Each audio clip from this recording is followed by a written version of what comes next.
तमिळनाडू विधानसभा निवडणुकीमध्ये एक मोठा चमत्कार घडणार आहे. विजय थलपती जे अवघ्या 7-8 महिन्यांआधी राजकारणामध्ये ऍक्टिव्ह झालेत आणि आता काल जी आकडेवारी समोर आलेली आहे एक्झिट पोल मधून ती तमिळनाडूचं राजकारण पूर्णपणे बदलून टाकणारी आहे. विजय थलपती तमिळनाडूचे पुढचे मुख्यमंत्री असू शकतात हा अंदाज आहे ॲक्सिस माय इंडियाच्या एक्झिट पोलचा. आणि जर हे खरं ठरलं म्हणजे 4 मे रोजी निकाल समोर येईलच आपल्या. पण जर खरं ठरलं तर विजय थलपती तमिळनाडूच्या राजकारणाचा नकाशा बदलणार आहे. यात आश्चर्य याचं आहे की थलपतीनं पूर्ण वेळ राजकारणामध्ये उतरून आता 1 वर्षही पूर्ण झालेलं नाहीये आणि त्याआधीच एवढी भरघोस मतं हा जनाधार विजयनं मिळवलेला आहे. हा आणखी एक राजकीय चमत्कार ठरेल आणि तमिळनाडूसारख्या राजकारणात हा चमत्कार होऊ शकतो. याचं कारण आहे तमिळनाडूमधलं सिनेमा कल्चर. तिथे अभिनेत्यावरती वेड्यासारखं प्रेम करणारी लोक आहेत. द्रविड आंदोलनानंतर तमिळनाडू राज्याच्या स्थापनेपासून ते आजपर्यंत जेवढे काही मुख्यमंत्री झालेले आहेत ते सिनेमाशी रिलेटेड आहेत. MGR, जयललिता, करुणानिधी आणि आताचे मुख्यमंत्री MK स्टॅलिन यांनी सुद्धा सुरुवातीच्या काळामध्ये काही सिनेमांमध्ये काम केलेलं आहे.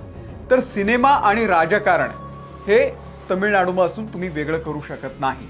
आणि विजय थलपतीची तर जबरदस्त क्रेज आहे. त्याच्यावर प्रेम करणारे करोडो फॅन्स तमिळनाडूच नाही, दक्षिणेतली राज्यच नाही तर भारतभर आहेत आणि देश विदेशात सुद्धा थलपतीचे फॅन्स आहेत. आपण हा ॲक्सिस माय इंडियाचा जो एक्झिट पोल आहे तो जरा नीट समजून घेऊयात.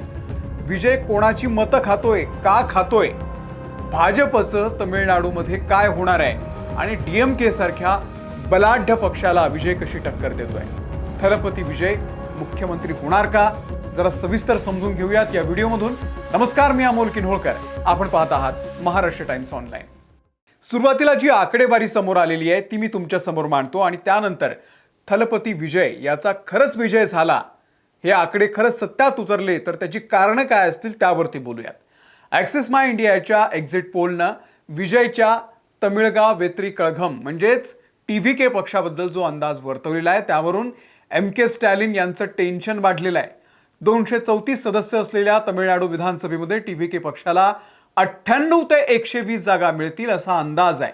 लक्षात घ्या, 234 सदस्य असलेल्या या विधानसभेमध्ये बहुमताचा आकडा 118 आहे आणि विजयला 98 ते 120 जागांचा अंदाज आहे.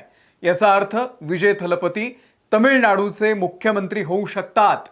विजय थलपती यांचा TVK पक्ष थेट सत्ताधारी DMK यांच्या आघाडीच्या बरोबरीनं उभा ठाकलेला आहे. या राजकीय उदयाची तुलना तमिळनाडूच्या माजी मुख्यमंत्री MG रामचंद्रन जे MGR म्हणून प्रसिद्ध होते त्यांच्याशी केली जाते. आंध्र प्रदेशमध्ये अभिनेते NT रामाराव NTR यांनी सुद्धा असाच भव्य विजय संपादित केलेला होता. या सर्वेक्षणानुसार TVKला सुमारे 35% मतं मिळण्याची शक्यता आहे, जी मतं MK स्टॅलिन यांच्या DMK पक्षाशी मिळती जुळती आहेत किंबहुना त्यांच्यापेक्षा जास्त आहेत. या सगळ्यात जयललितांचा AIADMK पक्ष ज्यांची भाजपशी युती आहे त्यांना फक्त 23% मतं मिळतील असा अंदाज आहे. सध्या AIADMK पक्ष नेतृत्वहीन आहे. जयललिता यांच्या जाण्यानंतर या पक्षामध्ये अनेक वेळा फूट पडली. आज तो पक्ष अस्तित्वासाठी झगडतोय. त्यांना फक्त 22 ते 32 या दरम्यान जागा मिळतील असा अंदाज आहे. सत्ताधारी DMK ज्यांची काँग्रेससोबत युती आहे त्यांना 92 ते 110 जागा मिळतील असा अंदाज आहे. याचा अर्थ स्पष्ट आहे, विजय थलपती तमिळनाडूचे दुसरे MGR ठरू शकतात. आता विजयला ही सगळी मतं देणारी जनता नेमकी कोण आहे त्यांची आकडेवारी सुद्धा इंटरेस्टिंग आहे. डेटा असं दर्शवतो की TVKच्या मागे तरुणांची मोठी लाट आहे. 18 ते 19 वयोगटातील नवीन मतदारांमध्ये 68% पाठिंबा, 20 ते 29 वयोगटातील मतदारांमध्ये 59% आणि 30 ते 39 वयोगटातल्या मतदारांमध्ये 45% पाठिंबा विजयला आहे. विद्यार्थी, बेरोजगार तरुण आणि शहरी मतदारांमध्ये विजयच्या पक्षानं जो पाठिंबा मिळवलाय तो इतर कोणत्याही पक्षाला आतापर्यंत मिळवता आलेला नाहीये. मुख्यमंत्री पदासाठी कोणाला पसंती जास्त आहे तर त्यातही विजय थलपती हेच सरस आहे.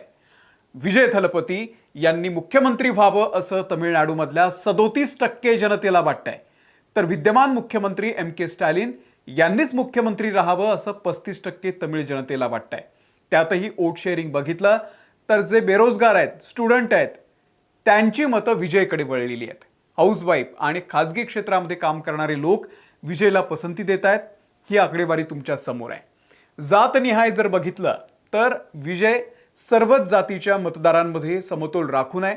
त्यामुळे जात हा फॅक्टर देखील विजयला फारसा एफेक्ट करू शकलेला नाहीये, जो तमिळनाडूमध्ये जनरली होतो. टीव्हीकेचा पाठिंबा केवळ एका गटापुरता नाहीये.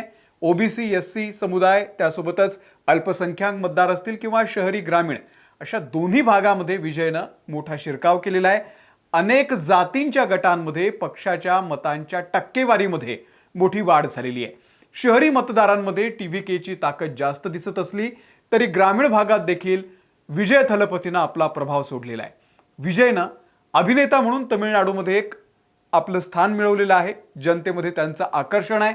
गेल्या 10-12 वर्षातले विजयचे जर तुम्ही सिनेमे बघितले तर सातत्यानं ते सरकारवरती टीका करणारे असतात.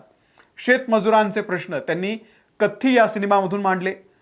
मेरसलमधून त्यांनी वैद्यकीय सुविधा असतील किंवा ग्रामीण भागातलं शिक्षण असेल यावरती प्रश्न विचारला. बिजिलमधून त्यांनी महिला सक्षमीकरणाचा जो प्रश्न आहे तो उचलला. सरकार सिनेमामधून निवडणुकीच्या वेळी होणाऱ्या घोटाळ्यांवरती, काळ्या धंद्यांवरती विजयने प्रश्न विचारला. त्यावेळी जयललिता आणि विजयचा वादही बराच गाजलेला होता. निवडणूक प्रक्रियेवरच प्रश्न विचारल्यानं तो वादही गाजला. तर विजय हा सिस्टमवरती प्रश्न विचारणारा, लोकांच्या जगण्याचे प्रश्न विचारणारा अभिनेता आहे. हे त्यानं गेल्या 10-12 वर्षांमध्ये चांगलंच ठसवलेलं आहे. आणि ती जी रिअल इमेज आहे ती आता रिअलमध्ये तो आणू पाहतोय. कसं ते आता 4 तारखेला ठरेल. पण असे कोणते फॅक्टर आहेत की विजयला तमिळनाडूतल्या लोकांनी पसंती दिलेली आहे? तर विजयची प्रसिद्धी, त्याची सिनेमातली इमेज हा फॅक्टर आहेच. पण सोबतच विजयचा जो जाहीरनामा आहे हा प्रामुख्यानं महिला, तरुण आणि शेतकरी या 3 वर्गांना डोळ्यासमोर ठेवून तयार करण्यात आला. द्रविडी राजकारणाला छेद देण्यासाठी त्यांनी अशा काही घोषणा केलेल्या आहेत ज्या तमिळनाडूच्या राजकारणामध्ये गेम चेंजर ठरू शकतात. त्यात सगळ्यात महत्त्वाची घोषणा म्हणजे महिलांसाठीच्या ज्या योजना आहेत. गरीब कुटुंबातील मुलींच्या लग्नासाठी 8 ग्राम सोनं आणि 1 रेशमी साडी देण्याचं आश्वासन. 60 वर्षांखालील महिलांसाठी दरमहा 2,500 रुपये आर्थिक मदत. महिला बचत गटांना 5 लाख रुपयांपर्यंत व्याजमुक्त कर्ज. वर्षाला 6 सिलेंडर मोफत देण्याचं आश्वासन. तरुण आणि जे शिक्षण घेत आहेत त्यांच्यासाठी काय सवलती आहेत? तर बेरोजगार पदवीधरांना दरमहा 4,000 रुपयांपर्यंतची मदत. मुलांनी शाळा सोडू नये म्हणून त्यांच्या मातांना वर्षाला 15,000 रुपये देण्याचं आश्वासन. घरगुती वापरासाठी 200 युनिटपर्यंतची मोफत वीज. 5 लाख सरकारी नोकऱ्या आणि 5 लाख सशुल्क इंटर्नशिपच्या संधी देण्याचं देखील त्यानं या ठिकाणी आपल्या जाहीरनाम्यामध्ये घोषित केलेलं आहे. शेतकऱ्यांसाठी काय दिलासा दिलाय? तर 5 एकरपेक्षा कमी जमीन असलेल्या शेतकऱ्यांचं संपूर्ण कर्ज माफ. तर त्यापेक्षा जास्त जमीन असलेल्यांचं 50% कर्ज माफ. भात पिकासाठी 3,500 रुपये आणि ऊसासाठी 4,500 रुपये प्रति क्विंटल असा भरघोस हमी भाव. मच्छीमारांना दरमहा 12,000 रुपयांचं सहाय्य. आता प्रशासन आणि भविष्यातील दृष्टिकोन, गव्हर्नन्स आणि फ्युचर या संदर्भात सुद्धा त्यांनी काही घोषणा केल्या. सरकारी सेवा आणि रेशनचं सामान थेट लोकांच्या घरापर्यंत पोहोचवण्याची व्यवस्था. स्वतंत्र AI मंत्रालय, AI विद्यापीठ आणि AICT उभारण्याचं देखील आश्वासन दिलेलं आहे. पारदर्शक आणि उत्तरदायी सरकार देण्याचं वचन दिलेलं आहे. हे सगळे फॅक्टर थलपतीच्या विजयामध्ये कारणीभूत ठरू शकतात. जर प्रत्यक्ष निकाल एक्झिट पोलनुसार लागले तर अभिनेता विजय तमिळनाडूमध्ये सरकार स्थापन करू शकतो. शिवाय जर जागांची संख्या अंदाजापेक्षा कमी राहिली तर तो किंग मेकरच्या भूमिकेत देखील असू शकतो. मात्र इतर काही एक्झिट पोलनुसार त्याला फक्त 10 ते 20 जागा मिळण्याची शक्यता वर्तवलेली आहे.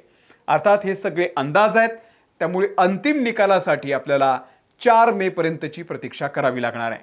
तुम्हाला थलपतीच्या राजकारणाविषयी, एक्झिट पोलच्या या अंदाजांविषयी नेमकं काय वाटतंय?